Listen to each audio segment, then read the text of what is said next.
Hello everyone, म पूनम चौधरी। हामी एक्सेसको class start गरेको छौँ र आज हामी एक्सेसमा फर्म बनाउन सिक्दैछौँ। फर्म क्रिएट गर्न प्लस डिजाइन गर्न र कसरी हुन्छ हामी कम्प्युटर इन्टरफेस हेर्छौँ।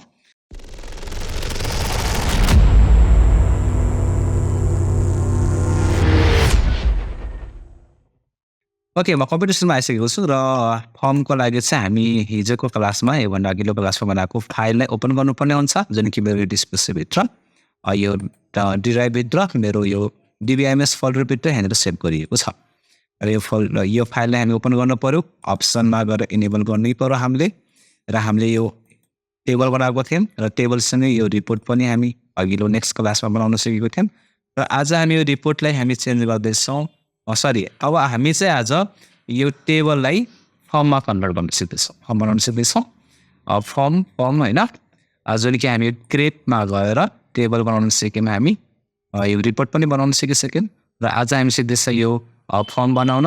र यदि हामी यो रिपोर्ट बनाउन सिकेको छैनौँ अथवा यो भिडियो मिस गरेको छ भने माथि आई बटन आउँछ, क्लिक गरेर यो भिडियो हामी हेर्न सक्छौँ। ओके, र यहाँनिर फर्म अन्तर्गत अब यो पुरै अप्सन आउँदैछ फर्मको लागि। म चाहिँ अब यो सबै अप्सन बाइ जाँदैन। हामी बिगिनर्सको लागि चाहिँ सजिलो पायो भनेको फर्म बनाउने फर्म विजार्डबाट हुन्छ। त्यसबाट हामीले फर्म बनाउनु एकदमै सजिलो हुन्छ र म स्टेनाइज गर्दैछु। र फर्म हामी विभिन्न तरिकाबाट बनाउन सक्छौँ। एउटा त हामी नेक्स्ट विजार्डबाट गर्दै हामी बनाउन सक्यौँ होइन। प्लस अर्को चाहिँ ब्ल्यान्ड फर्म लिएर आफै डिजाइन कुन फिल्डलाई कहाँ कसरी राख्ने हामी आफै डिजाइन गर्न सक्छौँ। र म चाहिँ अहिलेको लागि फर्म विजार्ड लिँदैछु। त्यसपछि हामी फर्ममा कुन कुन फिल्डलाई इन्क्लुड गर्ने अप्सन सोध्दैछ। अभाइलेबल फिल्ड्सहरू यहाँनिर छ र वान बाई वान सिलेक्ट गर्नु पऱ्यो भने यस्तै सिलेक्ट गर्छु, हामी अल सिलेक्ट गर्नु पऱ्यो भने यस्तै सिलेक्ट गर्छु। म नेक्स्ट क्लासमै भनिसकेको छु होइन। यसरी म चाहिँ सबै सिलेक्ट गरेँ र नेक्स्ट गरेँ। त्यसपछि यहाँनिर फर्मको लेआउट सोध्दैछ एक्सेसले। यहाँनिर what layout would you like for यो फर्म होइन। र हिजो के अरे हाम्रो उसको लागि हिजो हाम्रो रिपोर्ट बनाउँदाखेरि यहाँनिर के नामहरू थिए, कतिवटा थियो भनेको। हिजो यहाँनिर रिपोर्ट बनाउँदाखेरि 3टा नाम थिए। एउटा थिए कोलुमनार, टेबुलर र जस्टिफाइड। र फर्ममा चाहिँ एउटा थपिएको छ डेटा सिट। यसमा 4वटा छ। यो के हो नाम सम्झिने तपाईँका मध्ये फर्म लेआउट कुन होइन नाम लेखिदिन्छ। 3टा सही लेख्छ, एउटा गलत लेखिदिन्छ। कुन होइन भनिदियो त्यो गलतमा टिक लगाउनु पर्यो। त्यसको लागि नाम सबै सम्झिनु पर्यो होइन। त्यसैले यो नाम याद गर्ने है कुन कुन हुन्छ। म चाहिँ कोलुमनारले र नेक्स्ट गर्दैछु। त्यसपछि यहाँनिर चाहिँ सोध्छ फेरि what style would you like, तपाईँले कुन स्टाइल चाहनुहुन्छ तपाईँ होइन। र म चाहिँ अफिसियल लिँदैछु एन्ड नेक्स्ट गर्दैछु र फिनिस गर्दैछु। र मेरो यो फर्म बनेर आउँछ, फर्म बनेर आइगयो राम शर्मा यो फोटो होइन। र अब यो भनेको नम्बर 1 हो, यो नम्बर 1 नम्बरको फर्म हो यो। अब मलाई नेक्स्टमा जानु पऱ्यो भने यहाँनिर नेक्स्ट बटन दिएको छ, यहाँनिर देखिरहेको छ नेक्स्ट बटन होइन। यो लास्टमा जाने यो नेक्स्ट गर्ने भनेपछि म यसमा क्लिक गरेँ, यो नेक्स्ट आउँछ। यस्तै सबैको यहाँनिर आइसक्यो कि हामी 10वटा इन्ट्री गरेको थियो टेबलमा, यो 10वटा सबै यहाँनिर देखिन लागिसक्यो। र म लास्टमा गएको पटक यो 10 नम्बरको डेटा हो र म फेरि नेक्स्ट गरेँ। यो 11मा खाली छ होइन केही पनि भनेपछि यसमा हामी एड गर्न पनि सक्छौँ यहीँबाट। र यहाँनिर हामी नाम थपिदियो भने यो टेबलमा पनि थपिहाल्छ। अब हेरौँ यहाँ हामी आफै थप्छौँ। तपाईँ हेरौँ र नाम भन त्यसो भए एउटा के नाम थपौँ। गीता थपिसकेको छ। नेक्स्ट नाम भन। जति पनि थपिसकेको छ जस्तो छ लागिरहेको थियो मलाई। Okay, no problem. त्यसपछि एड्रेस गुलारिया नै राखिदियो मैले होइन, GULARIA। अनि जेन्डर अन्तर्गत के हो तिमी जेन्डर फिमेल होइन। डिस्ट्रिक्ट बर्दिया। त्यसपछि गएर DOB म ऱ्यान्डम लिएर राखिदिएँ। त्यसपछि मोबाइल नम्बर ऱ्यान्डम राखिदिएँ ठिक हो। त्यसपछि गएर कोर्समा म PDICA राखिदिएँ। त्यसपछि इमेल आइडीमा चाहिँ JYOTI@gmail.com राखिदिन्छु। अनि बाबाको नाम के राखिदिउँ ढुङ्गाराम चौधरी। ओके, राखिसकेपछि फोटो राख्नु पऱ्यो। फोटोको लागि चाहिँ अब हामी यहाँनिर क्लिक गर्छौँ यो आइकनमा क्लिक, अनि एड आउँछ, हामी क्लिक गर्छौँ। त्यसपछि कुन फोटो हामी अब सेलेक्ट गर्छौँ फोटोलाई होइन। र म फोटो लिँदैछु यहाँबाट विच वान, यो फोटो लिँदै अनि ओपन गरिदिएँ र ओके गरिदिएँ। यो फोटो यहाँनिर आइहाल्छ होइन। ओके, यसरी राखेर अब हामी यहाँनिर नेक्स्ट गरिदियो भने यो सेभ भइहाल्छ र हाम्रो टेबलमा पनि आइहाल्छ। टेबलमा गएर हेर्ने हो भने अहिले अपडेटमा छैन, यो टेबललाई हामी बन्द गर्छौँ एकपटक त्यसपछि फेरि टेबल खोल्छौँ र यहाँनिर आइहाल्छ हैन हामी यो फर्ममा चाहिँ गर्यौँ सबै कुरा टेबलमा आइसक्यो यसरी हामी यो फर्म बनाउन सक्छौँ है यो अब फर्म विजार्ड युज गर्दै बनाएको फर्म अब यो फोटो यहाँनिर छ यो टाढा छ यस्तो मिलाउन पर्यो अथवा यो सानो गर्नु पर्यो ठुलो गर्नु पर्यो हैन अथवा यिनीहरूलाई यता अन्त कतै सार्न पर्यो भने पनि हामी त्यो राख्न सक्छौँ त्यो सबै बनाउन सक्छौँ हैन त्यसको लागि चाहिँ हामी यो डिजाइनमा जानुपर्ने हुन्छ त्यसपछि यो फोटो छ अब फोटोलाई यसलाई सानो गर्नु पर्यो भने यसको एरिया यो बक्सलाई यहाँबाट सानो पनि गर्न सक्छौँ म डिजाइनमा मात्रै गर्छु नि हैन यहाँबाट यसरी सानो गर्न सक्छौँ कति सानो चाहियो यिनीहरूलाई सबै मिलाउन पाउँछ अब हामी यहाँबाट यसरी र यदि यो सब चाहिएन हामी आफै हिसाबले एउटा राख्नु पर्यो भने है यिनीहरूलाई यो सबलाई डिलिट पनि गर्न सक्छौँ यस्तो डिलिट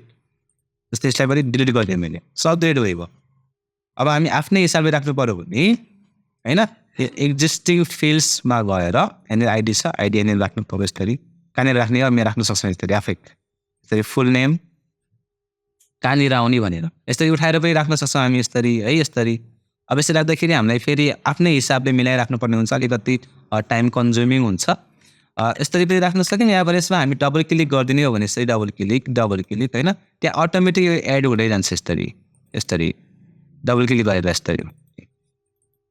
यसरी त्यसपछि यो पनि हैन र यो थोरै तल भइरहेछ भने यसले म सेलेक्ट गरेर यसरी माथि पनि सार्दिन सक्छु यहाँनिर यसरी र फोटो चाहियो म फोटोलाई चाहिँ उठाएर यहाँनिर लिएर आएँ र फोटो यो अब म यसलाई यहाँनिर राख्छु अब यो फोटो फेरि यहाँबाट हामी सार्ने हो भने दुईटै सँगै सर्छ यहाँ आएको फोटो लेखेको हैन भनेपछि यहाँ क्लिक गरेर सारेपछि चाहिँ एउटा मात्रै सर्छ यो बुझ्ने है यसलाई मैले यहाँनिर राखिदिएँ जस्तै थोरै यस्तै ठुलो पनि गर्न सक्छु यसलाई यो बक्सलाई कति ठुलो चाहियो कति सानो चाहियो सबै कुरा हामी यहाँबाट मिलाउन सक्छौँ यसरी ल मलाई यति ठुलो चाहियो फोटो चाहिँ 84 र यो ह्यान्ड लेखेको आइरहेको छ यस्तै थोरै तल सारिदिन्छु यहाँनिर हैन र यहाँनिर अब फर्म भ्यूमा हेर्ने भने यस्तरी आउँछ अब इमेल आइडी यहाँनिर आउने भयो फोटो लेखेको यहाँनिर आउने भयो हैन त्यसपछि यहाँनिर एउटा अरू फिल्ड थपौँ हामी है जस्तै यो मैले टेबलमा गएँ टेबलमा गइसकेपछि यसको डिजाइनमा गएँ टेबलको डिजाइन है पहिला यो यसलाई क्लोज गर्न भन्दैछ यसले नत्र फेरि मिल्दैन है म यसलाई क्लोज गरिदिएँ त्यसपछि यहाँनिर लास्टमा गएर म एउटा थप्दैछु ACTIVE एक्टिभ भनेर लेखेन क्लोज गरेर फेरि ओपन गर्नु पर्यो अनि डिजाइनमा जानु पर्यो है त्यसपछि यहाँनिर एक्टिभ टाइप गरौँ त ACTIVE पनि लगायो र एक्टिभ अन्तर्गत म यहाँनिर लिँदैछु यो एस नो यो वाला एस नो र मैले यसलाई अब फेरि गएँ डेटा सेट भ्यूमा यस गरिदिएँ फर्ममा गएँ म फर्म आयो र यो फर्मको म डिजाइन भ्यूमा गएँ त्यसपछि यहाँबाट एक्जिस्टिङ फिल्डको त्यहाँ एक्टिभ छ यो एक्टिभलाई मैले उठाएँ यहाँनिर ल्याइदिएँ यहाँनिर राखौँ यसलाई यहीँ तल राखौँ क्या हो यहाँनिर राख्छु यसलाई थोरै तल सारिदिन्छु जसलाई यहाँनिर माथि राखिदिन्छु यो एक्टिभलाई चाहिँ मुभ गर्ने कसरै आएन यहाँनिर राखिदिन्छु यसरी र अब हामी फर्म भ्यू हेर्ने भने यसरी आउँछ एक्टिभ लेखेर यसमा क्लिक गरेर हामी एक्टिभ छ छैन हामी टिक लगाउनु पर्यो सक्छौँ हैन यसलाई थोरै त सार्ने भए सार्न पनि सक्छौँ यो यता पनि गराउन सक्छौँ हैन सबै काम हामी अब आफ्नो हिसाबले यसलाई मिलाउन सक्छौँ यसलाई म यता सारिदिन्छु यो टिकलाई टिक यता पनि हाल्छ र सिधा अलाइन गरेर राख्नु पर्यो भनेपछि म यसलाई थोरै यहाँनिर सिधा राखिदिन्छु यसरी एक्टिभ टिक अनटिक हैन यसरी यो मिलाउन जानु पर्यो हामी है र एउटा बक्स बनाऊँ यहाँनिर एउटा बक्स बनाइदिउँ न एउटा हैन बोर्डर भनेपछि डिजाइनमा गएर यहाँनिर रेक्टेङ्गल छ है डिजाइन भ्यूमा रेक्टेङ्गल छ र यसबाट यता म रेक्टेङ्गल बनाउँछु यस्तै यहाँनिर एक्टिभ भयो रेक्टेङ्गल बनाइसकेपछि यो रेक्टेङ्गलको सम्पूर्ण प्रपर्टी यो रेक्टेङ्गल कस्तो हुने कलर के हुने कति मोटो हुने सब अप्सन प्रपर्टी सिटभित्र छ यहाँ डिजाइनभित्रबाट है यहाँ छ र यहाँबाट यी सबै अप्सन हेर्छ हामीले कस्तो चाहियो यसले जस्तो चाहियो त्यस्तै यहाँबाट हामी लिन सक्छौँ यो सबै हेर्न पाएन हामी हेर्ने हैन साइज के चाहियो कति चाहियो भनेर जस्तै यसको विथ यहाँनिर यसको बोर्डर स्टाइल सोलिड छ र बोर्डर विथ हेयर लाइन छ यसलाई म बोर्डरलाई थोरै मोटो गरिदिन्छु 2 पिटी गरिदिएँ मैले बोर्डरलाई र म फर्ममा गयो भने हेर्दै 2 पिटीको बोर्डर आउँछ यहाँनिर लोगो लगाउनु पर्यो भने लोगो पनि राख्न सक्यो very simple design and logo तलै त्यसपछि हामी लोगो भन्ने फोल्डरमा मैले लोगो सेभ गरेको छ यहाँनिर गएर लोगो भन्ने फोल्डरमा जानु पर्यो मेरो यहाँनिर छ लोगो यसलाई म ओपन गरेँ हिँडेर आएको बस्छु यस टाइममा हिँडेर लगेर आइदिन्छु यस्तरी र अब फ्रम भ्यूमा हेर्ने भने इन्टु लोगो पनि आउँछ हाम्रो यस्तरी होइन यतिको फर्म चाहिँ हामी आज क्रिएट गर्न सक्नु यति चाहिँ बनाउन यति सजिलो छ ल यति बनाउन जान्ने आजलाई है okay keep watching keep practice taking